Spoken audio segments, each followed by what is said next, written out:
In this video, we will learn how to change your language setting in your Google Pixel 9. So first of all, go to your settings and then search for the system section. Scroll down a little bit to find out. Click on it. Then click on the language and input section.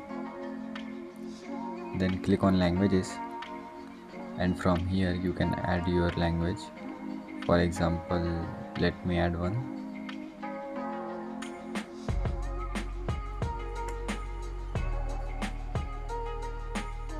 So I'm going to add this one. To set it as default, you just need to drag it on the top of your primary language and it will be set as your system languages. As you can see this.